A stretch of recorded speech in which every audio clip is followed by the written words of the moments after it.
बार राजा जनक, सीता माता के पिता जनक जी एक बगीचे में बैठे थे और वह बगीचा बहुत सुंदर था, फलों से लदा रहता था, चारों तरफ छाया थी, सरोवर थे, ठंडी ठंडी हवा चलती थी।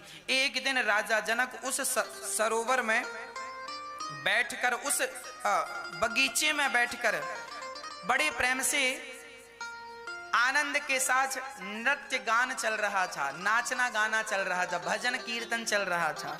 उसी समय जनक के यहाँ एक महात्मा आए और महात्मा जी उसी बगीचे में आए। तो बगीचे में महात्मा जी ने खड़े होकर जनक को आवाज लगाई, जनक जनक। पर जनक जी संगीत में इतने मस्त थे कि सुने नहीं। तो जनक को श्राप दे दिया महात्मा जी ने, अरे जनक जी तुम बड़ी छांव ले रहे हो ना बगीचे की, जाओ तुम्हें श्राप देता हूं, तुम्हारा यह बगीचा बिल्कुल सूख जाए। तुरंत पत्ते झड़ने लगे, बगीचा बिल्कुल वीरान हो गया, सूख गया। अब जनक जी को होश आया, जनक जी ने महात्मा जी के चरण पकड़े, महाराज बड़ी गलती हो गई, आज पहली बार ऐसा हुआ कि कोई संत मुझे आवाज लगा रहा था और मैं सुन ना पाया, मेरा अपराध जानकर नहीं हुआ, अनजाने में हुआ है। ये बगीचा मुझे बड़ा प्रिय था, बहुत अच्छा था, आप इसे फिर से हरा भरा कर दीजिए, ऐसी मेरी प्रार्थना है। तब संत ने कहा कि ये बगीचा हरा भरा हो सकता है पर एक ही उपाय है। क्या उपाय है?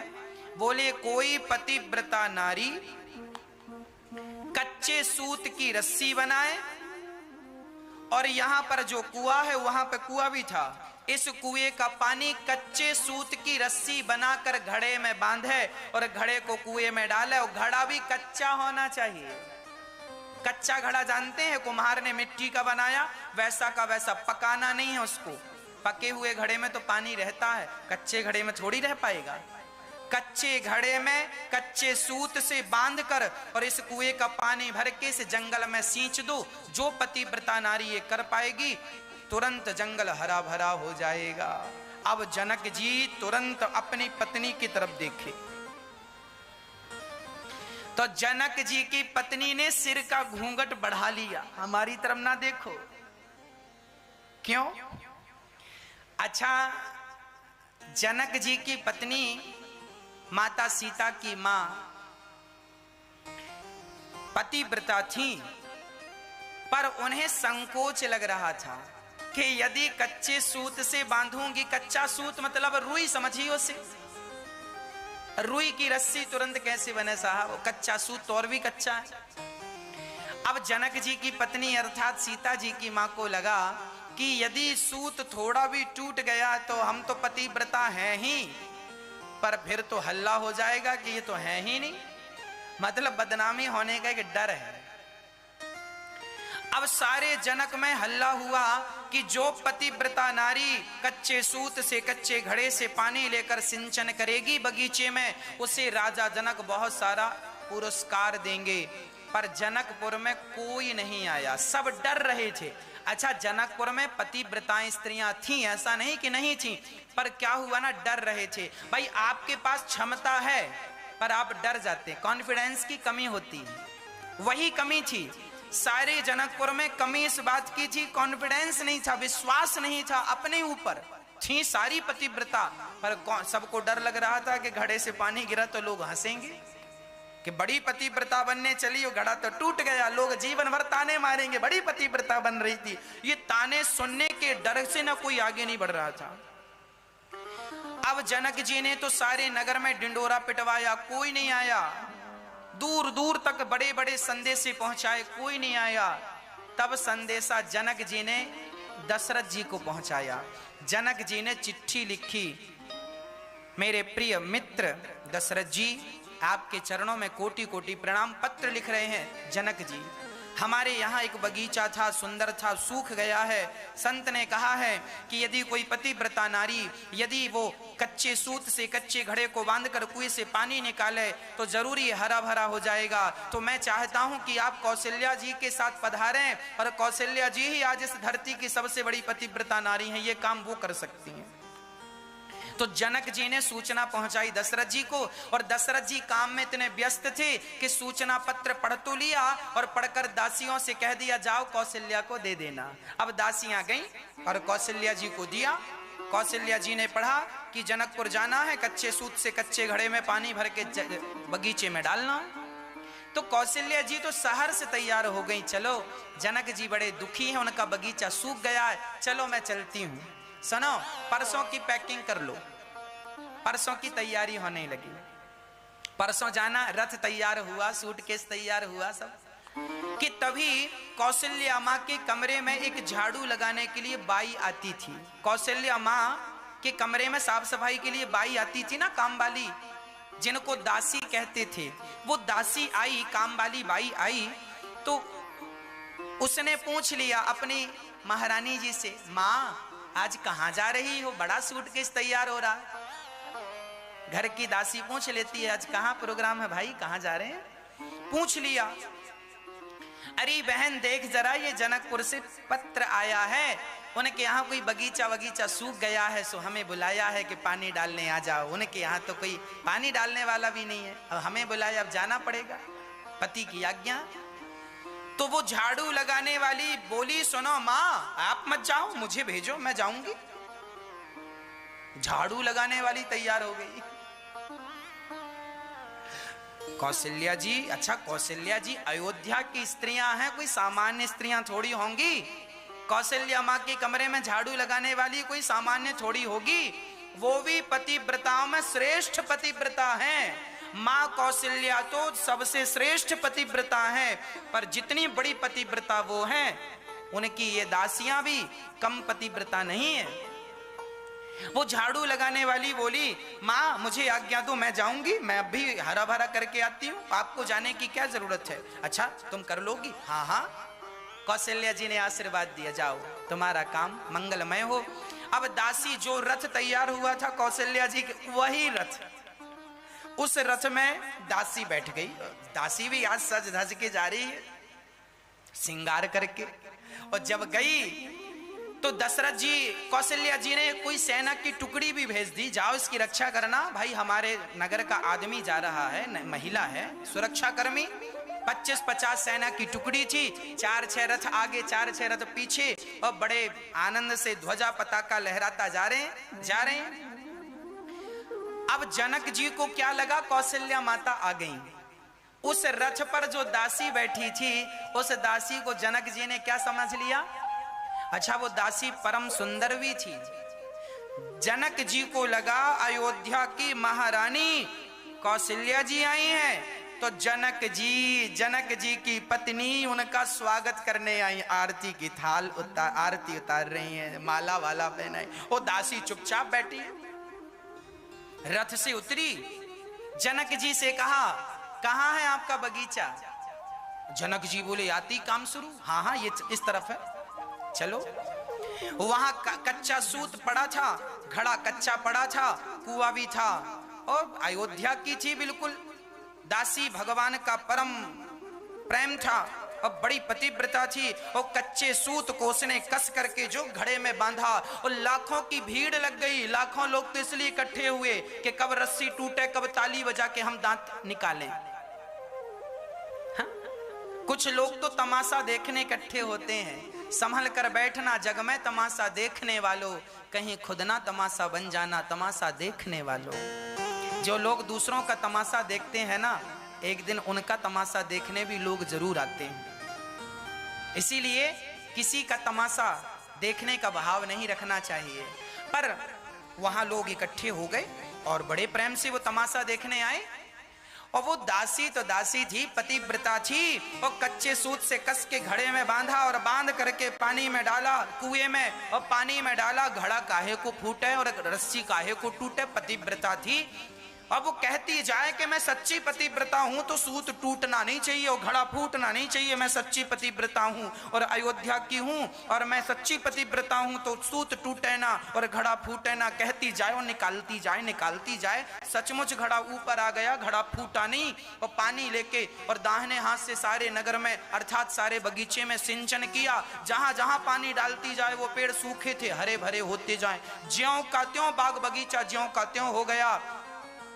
अब जनक जी चरणों में गिर पड़े, कौशल्या माँ आप धन्य हैं। तब उसने कहा राम राम जनक जी, हमें कौशल्या कहकर लज्जित क्यों करते हो, हम कौशल्या थोड़ी हैं। तो कौन हो आप? बोले हम तो कौशल्या जी के कमरे में झाड़ू लगाने वाली दासी हैं। अब जनक जी बोले हे भगवान, इनकी दासियां ऐसी हैं तो इनकी महारानियां कैसी होंगी।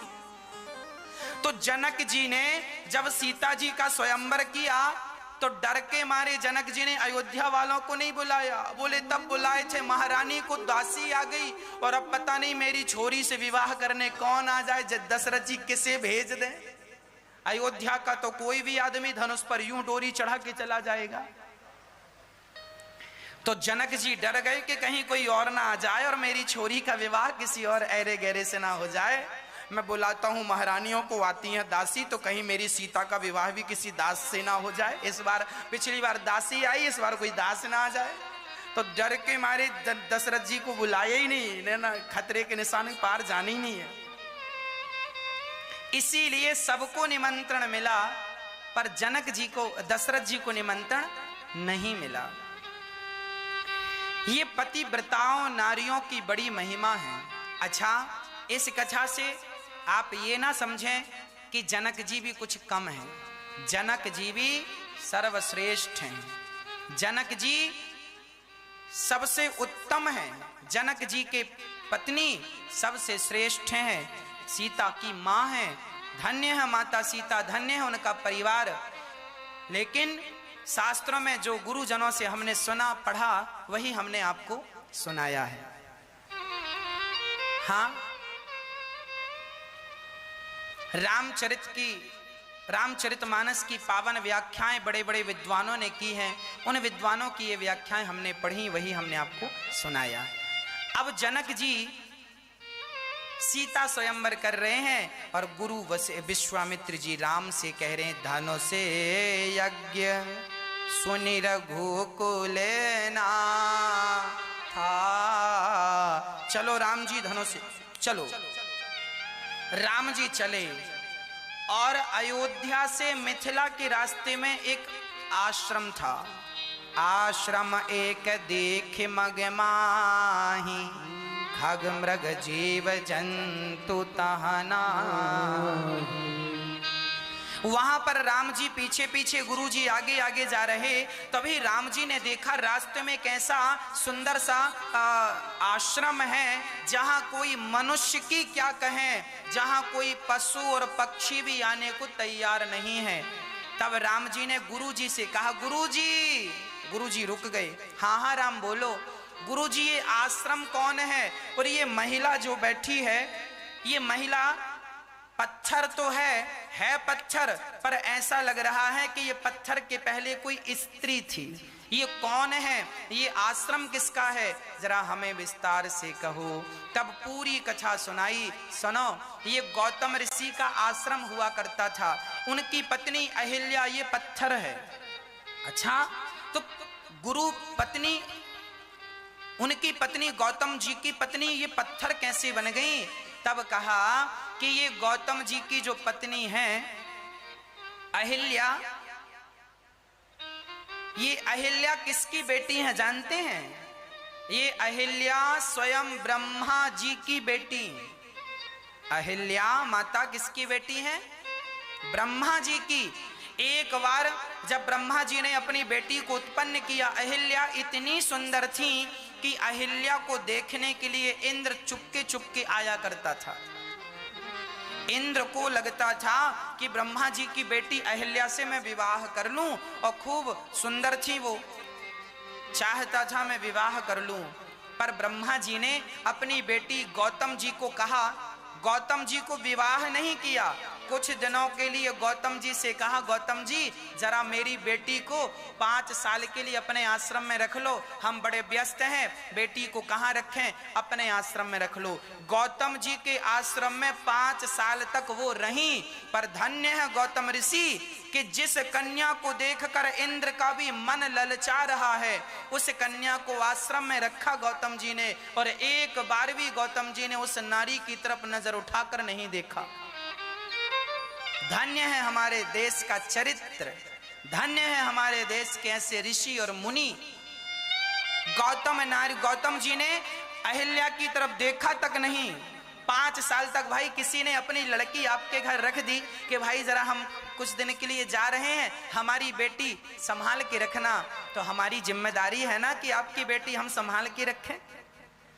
और वो बड़ी जवान थी, सुंदर थी, और गौतम ऋषि 5 साल तक उन्होंने देखा नहीं। तब ब्रह्मा जी ने आकर कहा, वाह गौतम ऋषि, आप इतने सुंदर तपस्वी और संत हैं कि आपके सामने इतनी सुंदर स्त्री थी, पर एक बार भी आपका मन उस स्त्री की तरफ नहीं गया। अब मैं अहिल्या का विवाह आपसे करना चाहता हूँ, मेरी बात को रख लो, ऐसा ब्रह्मा जी ने कहा।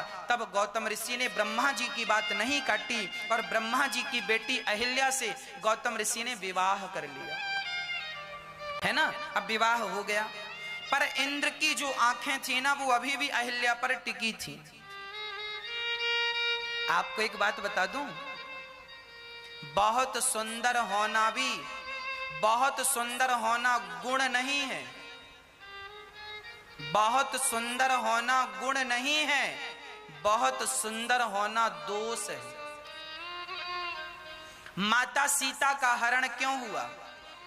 क्योंकि बहुत सुंदर थी। अहिल्या का चरित्र क्यों बिगाड़ा इंद्र ने? क्योंकि वो जरूरत से ज्यादा सुंदर थी। जरूरत से ज्यादा तो अमृत भी नुकसानदायक है। सुंदर होना अच्छी बात है, सुंदर स्त्री को तो राधा रानी समझकर ही प्रणाम करना चाहिए। ये समझना चाहिए ये हमारी सीता माता है, साक्षात लक्ष्मी है, साक्षात सरस्वती है, साक्षात सीता और राधा है। सुंदर स्त्री को देखो तो अपनी राधा रानी का दर्शन कर लो, सुंदर पुरुष को देखो तो भगवान श्री राम का दर्शन कर लो, श्याम सुंदर का दर्शन कर लो। उन स्त्रियों में कोई भोग वासना, भोग की दृष्टि नहीं रखनी चाहिए, वासना की दृष्टि से स्त्रियों को नहीं देखना चाहिए। भक्ति के भाव से देखो, भोग के भाव से ना देखो। ज्यादा सुंदर थी सीता मैया, हरण हुआ। ज्यादा सुंदर थी अहिल्या, परिणाम सबके सामने है। अति सुंदर, और आज तो देखो आप लोग नेचुरल हैं तो ठीक है, पर आज तो और देखो समाज में नेचुरल है आदमी ठीक है, पर और जबरदस्ती अपने से सर्जरियां करवा रहे हैं लोग, अपने से सर्जरी करा करा के लोग सुंदर बन रहे हैं। अरे भगवान ने जैसा बनाया है ठीक हो। ज्यादा सुंदर बनने के चक्कर में अगले जन्म में भगवान ऊंट बनाएगा, ऊंटनी बन के घूमना। ऊंटनी कितनी सुंदर होती है।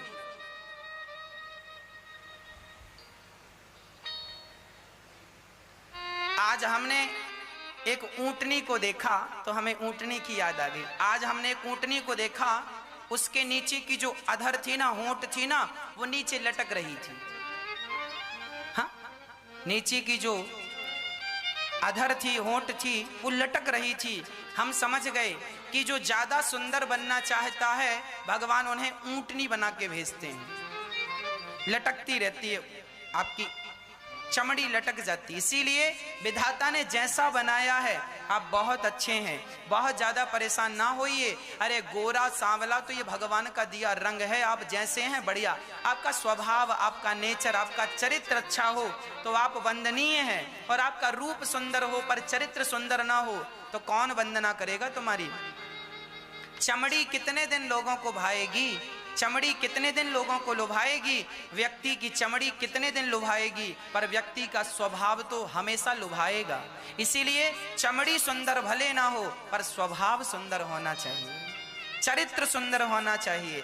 इन बातों पर हम विशेष ध्यान रखा करें, है ना। अब गौतम जी की पत्नी जब विवाह हुआ तो इंद्र तो रास्ता काट ही रहे थे, बार बार आए देखें। एक दिन चंद्रमा को सहयोगी बनाया और चंद्रमा को मुर्गा बना दिया, और 2 बजे रात को कुकड़ू, पहले की अलार्म घड़ी ना मुर्गा हुआ करता था, मुर्गा बोल दे समझ लेना कि 4 बज गए। तो आज रात्रि के 2 बजे मुर्गा बोलने लग गया, कुकड़ू कू। गौतम जी को लगा सवेरा हो गया।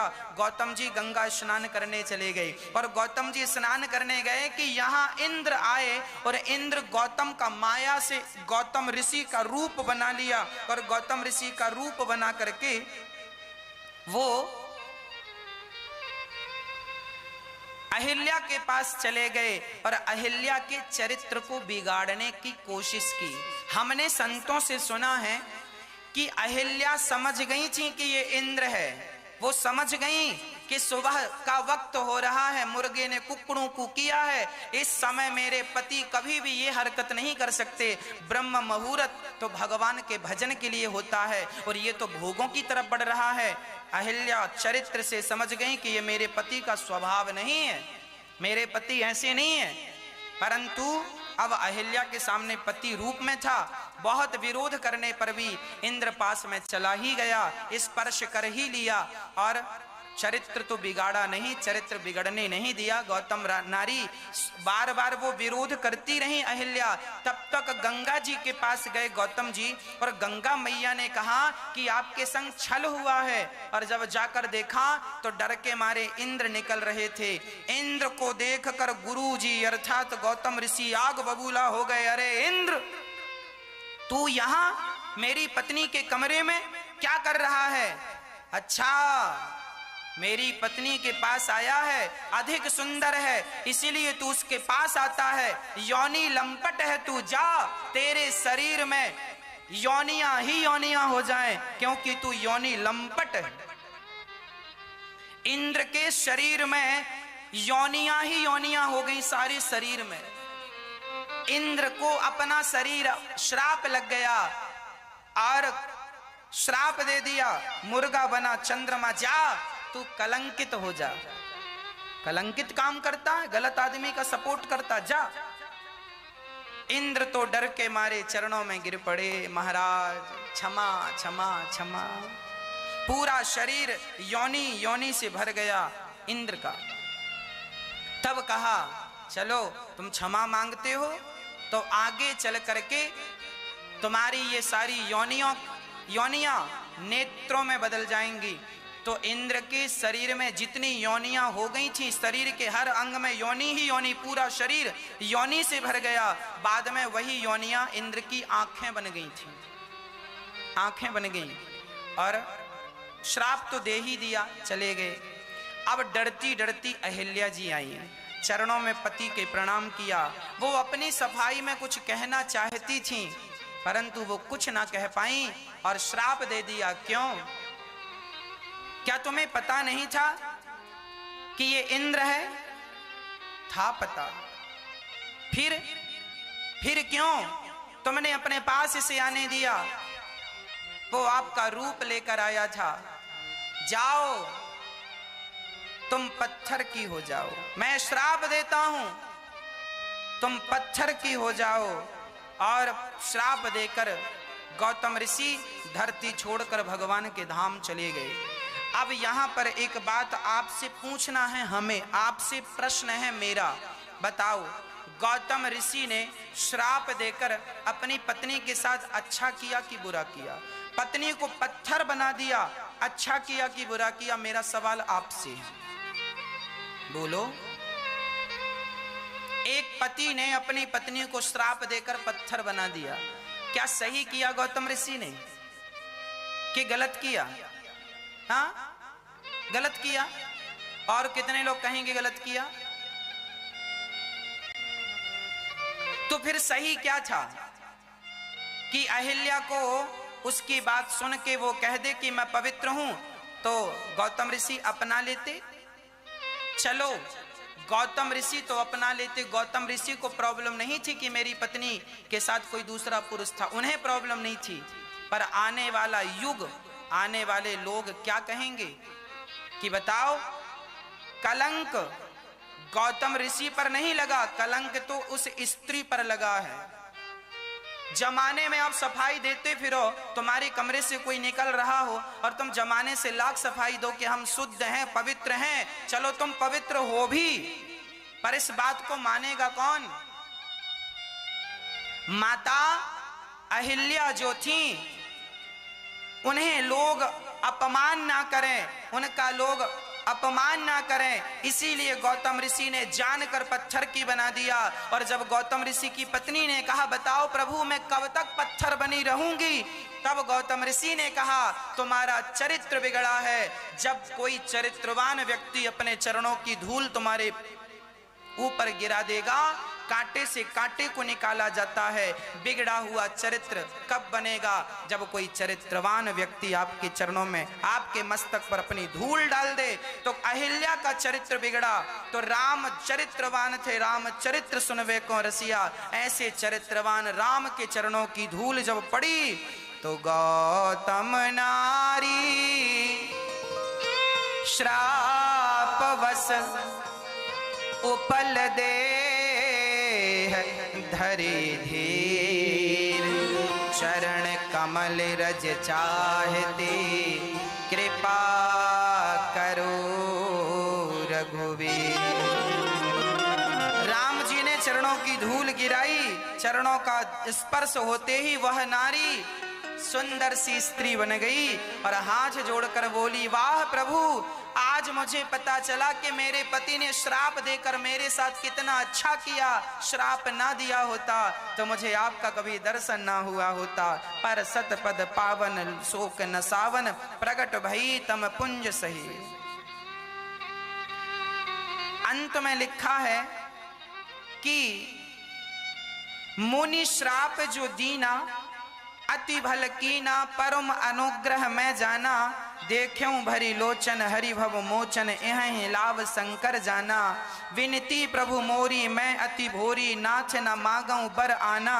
पद कमल परागा रस अनुरागा, मम मन मधुप करे पाना। मेरा मन सदा, मैं आपसे यही वरदान मांगती हूँ कि मेरा मन सदा आपके चरणों का ये स्वाद लेता रहे और मैं सदा आपकी दासी बनकर रहूं।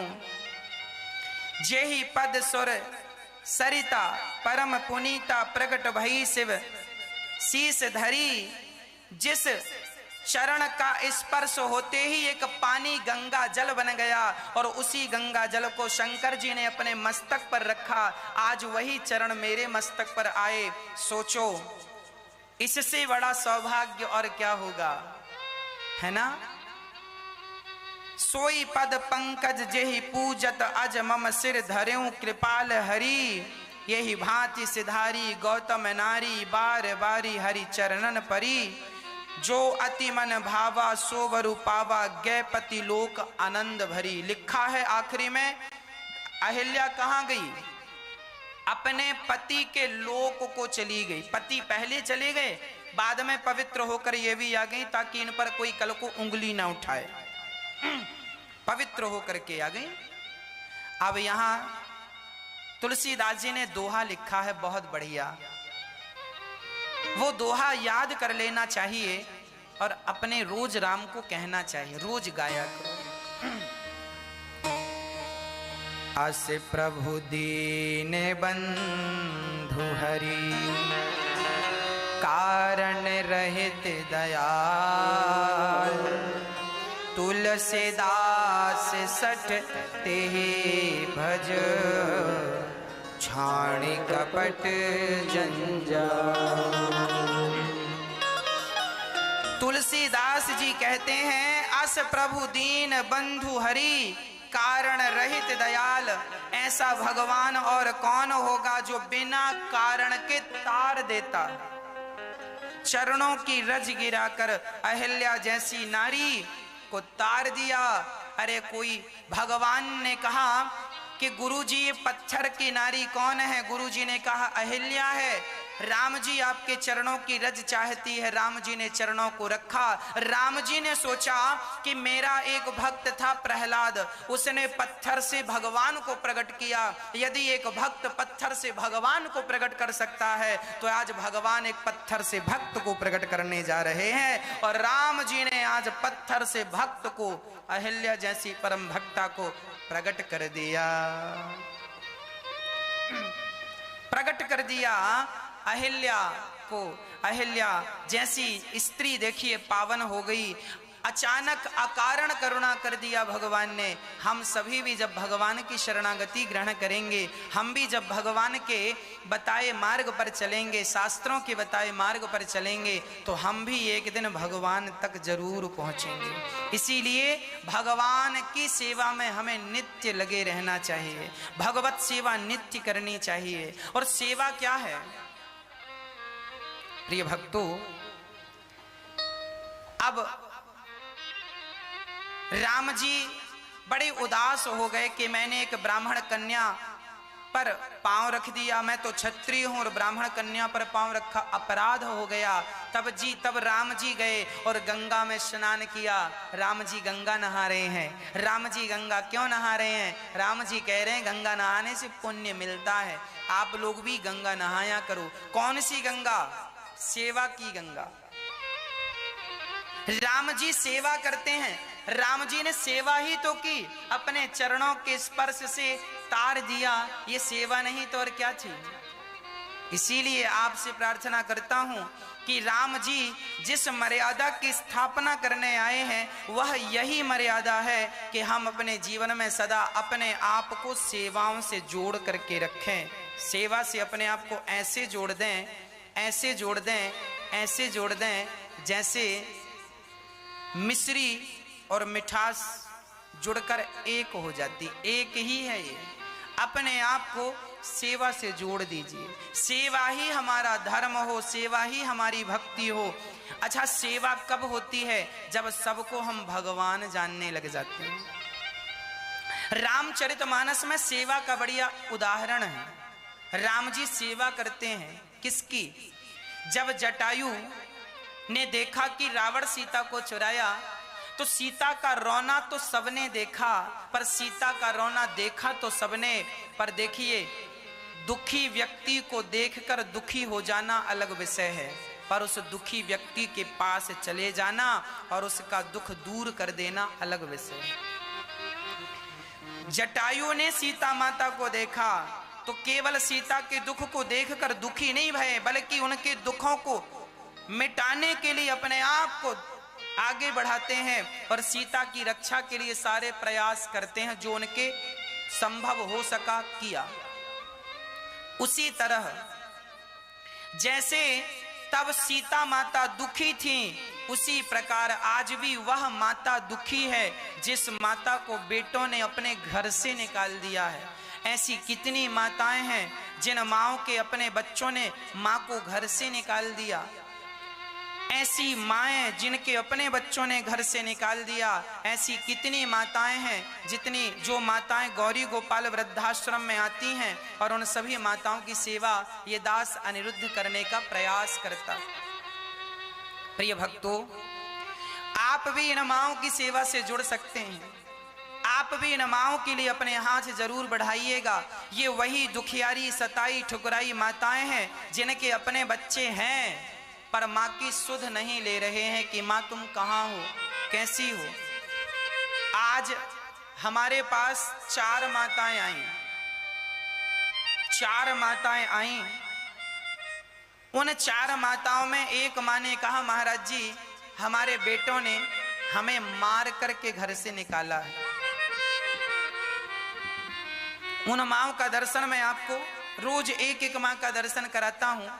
आने वाले दिनों में आपको उस माँ से भी मिलाऊंगा जिस माँ की उम्र बहुत अधिक है, परंतु बेटे घर पर रखने को तैयार नहीं है,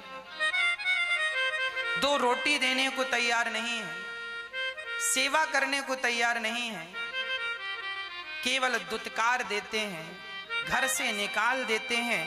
ऐसी तमाम उन माओं की सेवा गौरी गोपाल वृद्धाश्रम में होती है।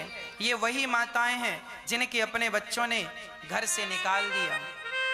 यहां माताएं रहती हैं लगभग यहां पर 170 माताएं, 70।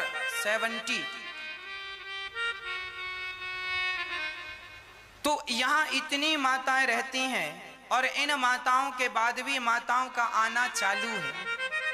प्रिय भक्तों, ये माताएं जब आती हैं तो हमसे ये नहीं कहा जाता कि यहां जगह नहीं है, आश्रम पूरा पैक हो गया है, तो किराए से एक आश्रम लेकर माओ को रखा गया है। किराए से आश्रम लेकर के रखा गया है। एक बड़ा आश्रम बनाने की कोशिश है जहां लगभग 1000 माताएं रह सकें, 1000 माताओं के रहने की व्यवस्था हो सके, ऐसी कोशिश है और वहां पर ये माएं रहेंगी। आइए आपको हम एक मां से मिलाते हैं। मैया आप कहां से आई हैं? हाँ, कानपुर से आई हैं मैया। हाँ, कानपुर से। आपके आने का कारण क्या है मैया जी? आप यहाँ क्यों आए हैं? बच्चा सौतेला है तो मार मार के मास्क निकाल लीजिए थोड़ा सा। 20 साल से कानपुर में चौका बासन करी था। बेटा आपका सौतेला है? हाँ, तो बेटा सौतेला है तो अपनी माँ को निकाल दिया मार मार के। आपको मारता है? बहू मारे से, लड़का मारे निकल गए। अब बेटा बहू भी मारती है, लड़का भी मारता है। हाँ, अभी बेटा 20 साल से चौका बासन खरीदा है। अब बेटा पाँव टूटेगा तो तुम्हारे टीवी में देख तुम्हारे पाँव भी टूट गया? पाँव कैसे टूट गया आपका? बेटा चौबा पर नाच के रपना दाना में रपट। तो मैया जी हाँ, चौका बर्तन करती हैं, दूसरों के घर जा जाकर काम करती हैं, और अब तो इनका पांव टूट गया है तो ठीक से चला नहीं जाता, लाठी लेकर चल रही हैं। सौतेला बेटा है तो सौतेले बेटे ने माँ को घर में नहीं रखा और माँ को घर से निकाल दिया। बहू भी है। आपकी बेटियां भी हैं क्या मैया? 2 बेटियां हैं। तो बेटियों ने नहीं कहा कि माँ हमारे पास आ जाओ? बेटा हम नहीं रहा जाए, दामाद गुस्सा थे, दामाद गुस्सा थे, दामाद गुस्सा। अच्छा, दामाद भी नाराज हो जाते हैं। बेटियों के घर जाएं तो दामाद जी नाराज हो जाते हैं, घर पे रहे तो बहू बेटा नाराज हो जाते हैं। अब सवाल ये है तो फिर माँ जाए कहाँ? पैदा तुम्हें किया है तो जाएगी कहाँ तुम्हें छोड़कर? पर जब बच्चे सेवा नहीं करते, इन माँओं को जब दुत्कार देते हैं, ये दुखियारी माँ सारी जिंदगी मेहनत मजदूरी करके दूसरों के घर की थालियां धोकर जो माँ अपना गुजर बसर कर रही थी, आज उनके अपने बच्चों ने घर से निकाल दिया। प्रिय भक्तों, जब ऐसे बच्चे अपनी माँ की सेवा नहीं करते, माँ को दुत्कार देते हैं, तब इन माँओं के सहारे के लिए बिहारी जी ने हमें बिठा रखा है कि इन माँओं की सेवा तुम करो। प्रिय भक्तों, आपसे सिर्फ इतनी प्रार्थना है कि इन माँओं का दर्द, इन माँओं की पीड़ा आप लोग जरूर समझने का प्रयास कीजिएगा। इन माँओं के आंसू हम और आप पहुँचें, हम और आप इनकी सेवा करें। माँ, अब आप परेशान ना होइएगा, आपका एक बेटा भी है, एक बेटा आपका सौतेला बेटा वहाँ है और एक आपका बेटा यहाँ है। आप इसे बेटा मानकर आप यहीं रहिए। ये दास अनिरुद्ध आपको वचन देता है कि आपकी बची हुई सारी जिंदगी आपकी सेवा करके अपना पुत्र धर्म हम निभाएंगे।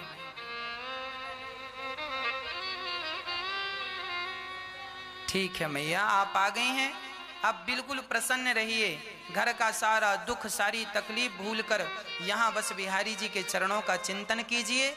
वही हम सबके रक्षक हैं, वही हम सबके सहारे हैं। आइए बैठ जाइए।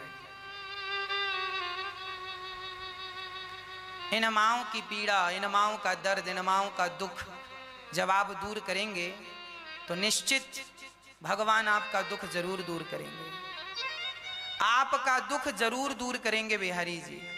इसीलिए मुझे आपसे पूरा विश्वास है कि आपका भी दिल इन माओं के लिए जरूर धड़क रहा होगा।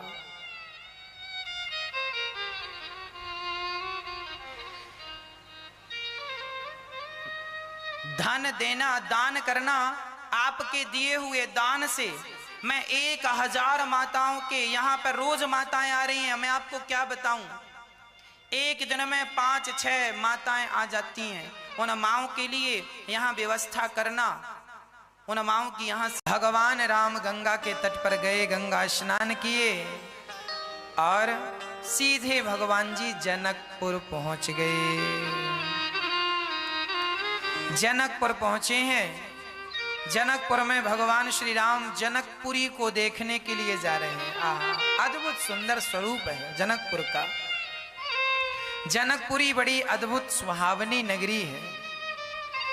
जब विश्वामित्र महामुनि आए, समाचार मिथिलापति पाए, जब जनक जी को पता लगा कि विश्वामित्र जी आए हैं और विश्वामित्र जी का स्वागत करने जब गए तो विश्वामित्र जी के पास जनक जी बैठे ही थे कि राम और लक्ष्मण घूम करके नगर को देखकर वापस आए।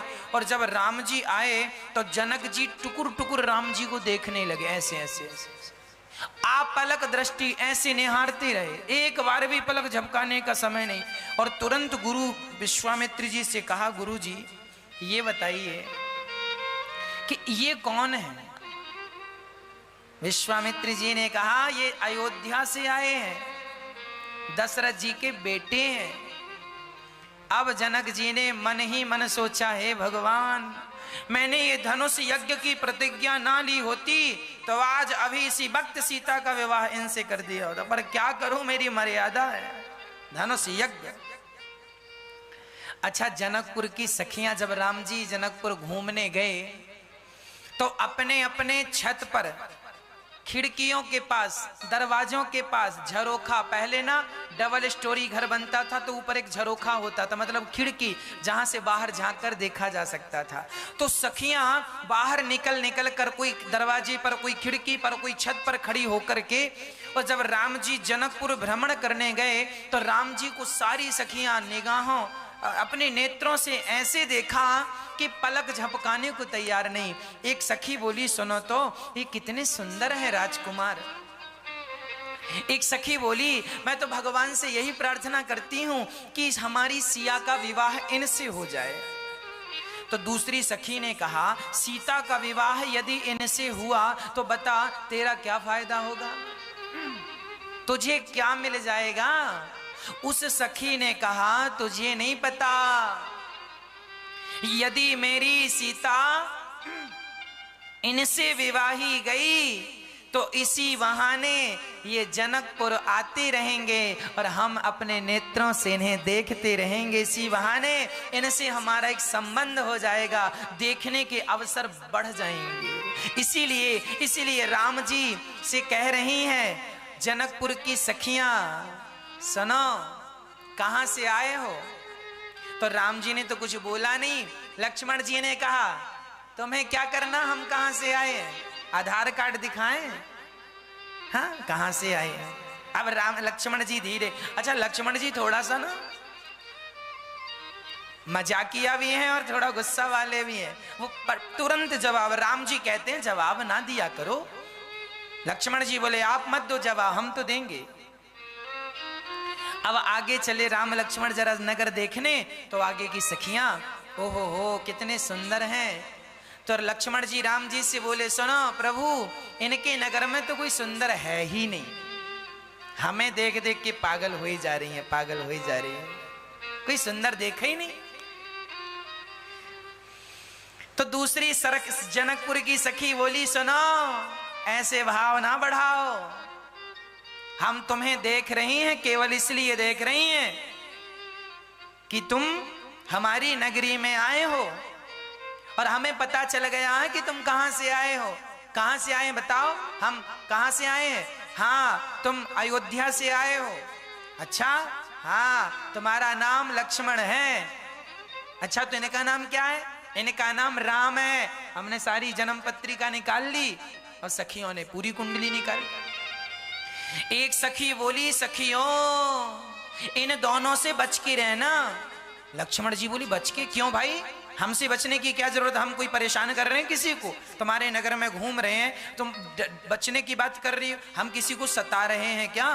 क्यों बचने की बात कर रही हो? एक सखी बोली, बात तो सब ठीक है, पर ये दोनों अयोध्या से आए हैं और यदि ये कुछ खाने को दें, खा मत लेना। क्यों? जनकपुर की सखियां बोली, ये अयोध्या के लोग जो है ना, यहां ना खीर खाने से बच्चा पैदा हो जाते हैं। ये जो राम लक्ष्मण घूम रहे हैं ना, इनकी माँ ने, इनके पिता से ये बच्चे पैदा नहीं हुए। फिर बोले इनकी माँ ने खीर खाई और खीर खाने से बच्चा। अब दूसरी सखी बोली, राम राम राम राम, खीर खाने से। दूसरी सखी बोली, मैंने कल ही खीर बनाई थी। अरे पगली चिंता ना कर, अयोध्या में ऐसा होता, जनकपुर में थोड़ी होता। तूने कल खीर बनाई थी, खा आराम से, तुझे परेशान होने की। इनके हाथ की ना खा लेना, अयोध्या के लोग हैं। अब राम जी और लक्ष्मण जी सुन रहे हैं और मंद मंद मुस्कुरा रहे हैं। तभी राम जी से लक्ष्मण जी ने कहा, प्रभु हमने तो सोचा था कि जनकपुर में एक बढ़िया सा प्लॉट खरीदेंगे, एक बढ़िया सा घर बनाएंगे और यहीं रह जाएंगे, पर अब हमने घर बनाने का कार्यक्रम कैंसिल कर दिया। राम जी ने कहा, क्यों? तुमने तो प्लॉट देख भी लिया है, प्रॉपर्टी देख ली, खरीदने का भी विचार तुम्हारा? अरे बोली, प्रभु जी अब हम जनकपुर में कोई प्रॉपर्टी नहीं खरीदेंगे। क्यों? बोले यदि हमने यहाँ जमीन जायदाद खरीद ली और घर बनाने को कहीं नींव खोदी, तो नींव खोदेंगे घर बनाने के लिए, तो हमारे यहाँ तो खीर खाने से बच्चा होते हैं, यहाँ जमीन खोदने से बेटियां पैदा हो जाती हैं। और कहीं हमने खंबे बनाने के लिए, पिलर बनाने के 4 खंबे खोदने, प्रतिज्ञा को लेने के पहले इनको लेकर तो बिना प्रतिज्ञा के इनका विवाह करा देते। हाँ अब ठीक है, कोई बात नहीं, जो हो गया सो हो गया। अब गुरुजी बड़े प्रेम से लक्ष्मण जी को देख रहे हैं, राम जी को देख रहे हैं। जनक जी गए, तैयारियां स्वयंवर की चल रही हैं और यहाँ राम और लक्ष्मण गुरु जी के चरण दबा रहे हैं। तभी राम जी ने गुरु जी से कहा, नाथ लखन पुर देखन चाही, प्रभु सकोच डर प्रगट न कहीं। राम जी चरण दबा रहे हैं गुरु जी के और चरण दबाते जा रहे हैं और राम जी ने कहा, गुरु जी लक्ष्मण जी कुछ कह रहे हैं। हाँ हाँ लक्ष्मण कहो। लक्ष्मण जी बोले, ना सरकार हम नहीं कह रहे हैं, भैया ही कुछ कह रहे हैं। हाँ हाँ क्या कह रहे हैं? राम जी पर नाम लगा रहे हैं लक्ष्मण जी का। क्या कह रहे हैं? गुरु जी लक्ष्मण कह रहे हैं कि हम नगर देखना चाहते हैं।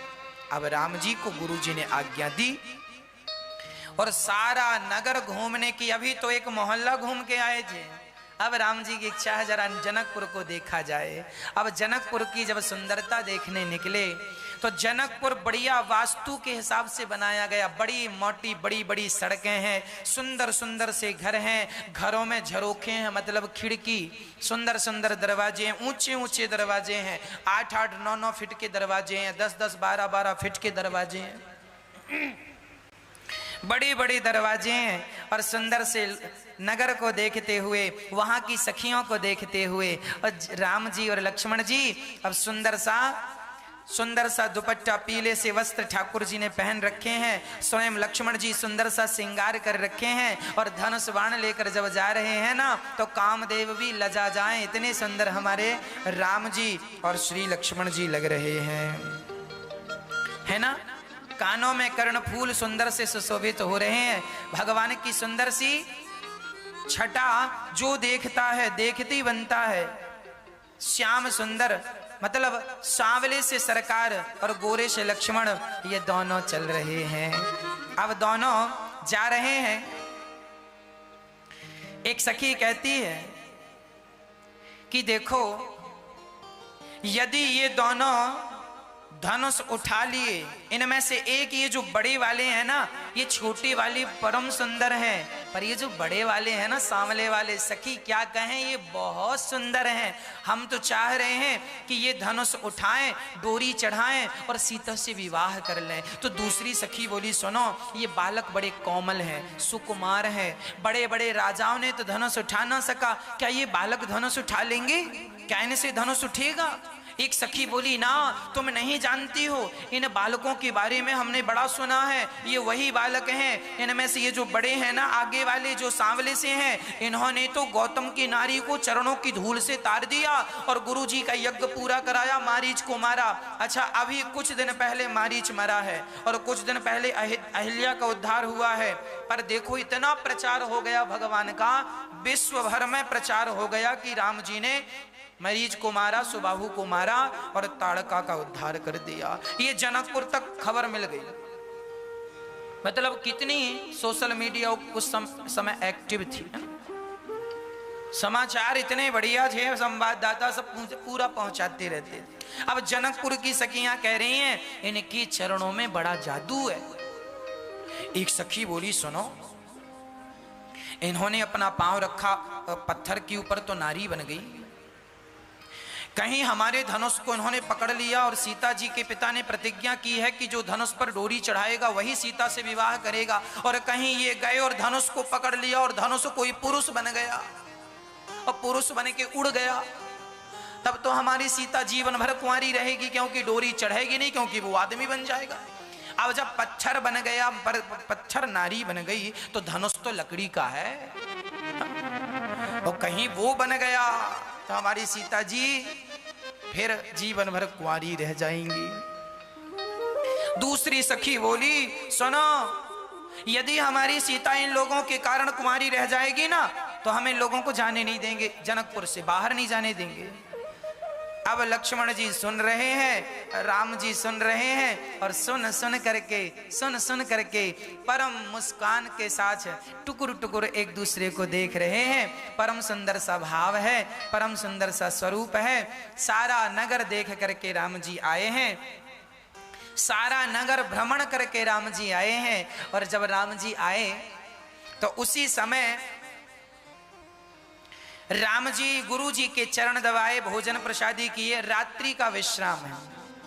देखो, गुरु जी के चरण, राम जी भगवान हैं, मुनिवर शयन कीन तब जाई, लगे चरण चापन दो भाई, एक पांव लक्ष्मण जी, एक पांव राम जी दबाने लगे गुरु जी के। जिनके चरण सरोरह लागी, करत विविध जब जोग विरागी, जिनके चरणों को देखने के लिए बड़ी तपस्याएं करनी पड़ती हैं, आज वह भगवान विश्वामित्र जी के चरण दबा रहे हैं। धन्य है विश्वामित्र जी, कितना तपस्या के बल पर भगवान इतने रीझ जाते हैं कि वो अपने भक्त के चरण दबाने लगते हैं। भगवान कहते हैं, अहम भक्त पराधीना यस्वतंत्री वध्वजा, मैं भक्तों के अधीन हूँ, क्या बताऊं। और ये कहते कहते गुरु जी ने कहा, अच्छा राम लक्ष्मण जाओ, अब रात बहुत हो गई है, आप दोनों भी जाकर के सो जाओ। अब राम लक्ष्मण जाकर सोने के लिए गए, तो राम जी तो सोए पर लक्ष्मण जी नहीं सोए। उठे लखन निसी विगत सुनी, अरुण सिखा धुनि कान, गुरु ते पहले जगत पति, जागे राम सुजान। राम जी जागे और लक्ष्मण जी बैठे थे तो उठ गए। दोनों ने स्नान किया, गुरु से पहले जाग गए, दोनों ने स्नान किया। स्नान करके गुरु जी से कहते हैं, गुरु जी हम पुष्प वाटिका जा रहे हैं, वहां सुंदर सुंदर पुष्प होंगे, आपकी पूजा के लिए पुष्प ले आए। अब राम जी पुष्प वाटिका चल पड़े। ये वही पुष्प वाटिका है भक्तों, जहां हमारे राम जी गए और माता सीता जी के दर्शन सबसे पहले राम लला को कहाँ हुए? पुष्प वाटिका में। अब राम जी पुष्प वाटिका की ओर जा रहे हैं, और जब पुष्प वाटिका की तरफ गए तो पुष्प वाटिका में जो द्वारपाल था, माली ने रोक लिया, रुको। राम जी बोले, क्यों रुकें? आप नहीं प्रवेश कर सकते। बोले क्यों? बोले ये जनक नंदिनी जी का बगीचा है, पुष्प वाटिका है, यहाँ केवल जनक नंदिनी अर्थात सीता ही प्रवेश कर सकती हैं, किसी पुरुष का प्रवेश वर्जित है। लक्ष्मण जी ने कहा सुनो, कुछ ले लेना, जाने दो। जनकपुर का माली, ए भाई हमें लालच मत दो।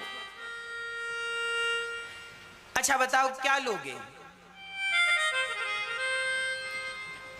बोले हमें कुछ लेना ना देना, मगन रहना, हमें कुछ नहीं लेना, हम खड़े हैं, मत जाओ। लक्ष्मण जी बोले जानते हो ये कौन है? भगवान है, भगवान। द्वारपाल ने कहा हाँ हाँ भगवान हैं। सुनो, जब भगवान हो तो तुम्हें सब फूल चढ़ाते हैं, तुम्हें क्या जरूरत है फूलों की? मत जाओ अंदर, क्या जरूरत है फूलों की? लक्ष्मण जी बोले ज्यादा बड़े बन रहे हैं तो काम और बिगड़ता जा रहा है।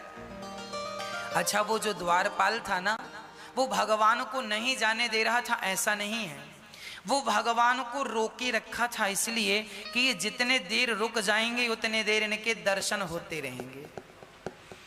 दर्शन की भगवान इतने सुंदर थे कि जो देखता था ना वो पलकें भी झपकाने का नाम नहीं लेता था। द्वारपाल कहता है कि सुनो आप यहीं खड़े रहो, हम ला कर देते हैं, हम बगिया में जाएंगे, पुष्प तोड़ेंगे, ला कर दे देंगे। तुम्हें क्या जरूरत है? कांटे लग जाएंगे पाँव में, हाथ में, और आपको कष्ट होगा।